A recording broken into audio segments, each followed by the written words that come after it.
Halo teman-teman, perkenalkan nama saya Dedi Arik Kurniawan. Saya mahasiswa dari Magister Manajemen Universitas Ciputra. Kali ini Dedi akan menjelaskan terkait tugas sesi rekrutmen dari Human Capital. Dan Dedi sendiri bertugas di salah satu proyek Ciputra Group sebagai seorang sales, yaitu di proyek Citraland Diorejo CBD. Menurut saya, posisi yang paling penting di dalam perusahaan adalah seorang sales. Kenapa? Karena sales adalah ujung tombak dari perusahaan. Dan sales bertugas menjual produk maupun jasa di dalam suatu perusahaan. Dan perkembangan maju tidaknya perusahaan adalah tergantung pada sebuah penjualan. Kemudian untuk kompetensi, skill, knowledge, dan juga attitude yang harus dimiliki seorang sales adalah yang pertama untuk skill, yaitu teknik presentasi. Kenapa? Seorang sales harus mempresentasikan produknya kepada customer. Yang kedua adalah skill teknik negosiasi. Kenapa? Karena seorang sales harus bisa melakukan negosiasi kepada customernya terkait untuk harga, untuk diskon, untuk promonya.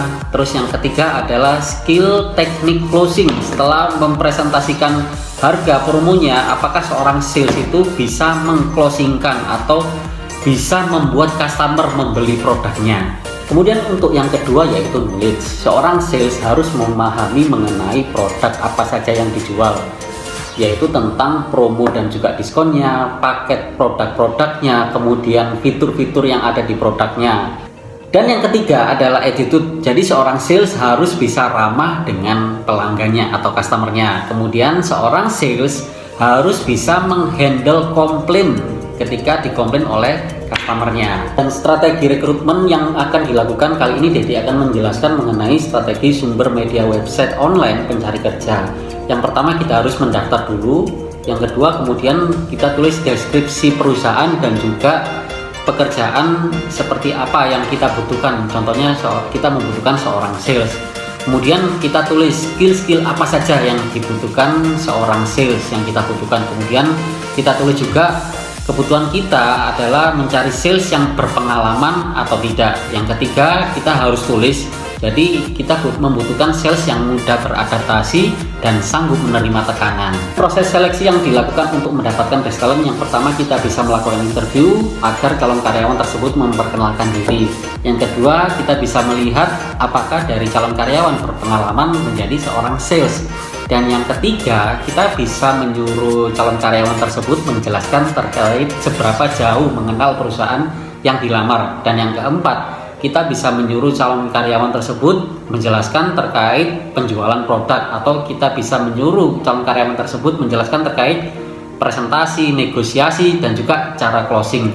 Dan yang terakhir yang paling penting, kita tantang calon karyawan tersebut, kita berikan sebuah target. Apakah jawaban dari karyawan tersebut mampu atau tidak? Ketika calon karyawan tersebut menjawab mampu, maka itu adalah jiwa seorang sales. Untuk onboardingnya, jadi yang pertama ketika masuk kerja pertama kali kita bisa memberikan produk knowledge kepada karyawan tersebut. Kemudian yang dilanjutkan dengan kita berikan tata cara teknik presentasi yang benar kepada customer. Kemudian kita berikan sebuah target di dalam 1 bulan. Apakah dari karyawan tersebut mampu mencapai target atau tidak. Dan yang terakhir kita bisa melihat hasilnya. Ketika karyawan sales tersebut mampu mencapai target, maka itu adalah best talent dari kita. Dan sambil kita melihat prosesnya dari tiap bulan, dari segi attitude, knowledge, dan juga skillnya, dan juga pencapaian targetnya. Terima kasih.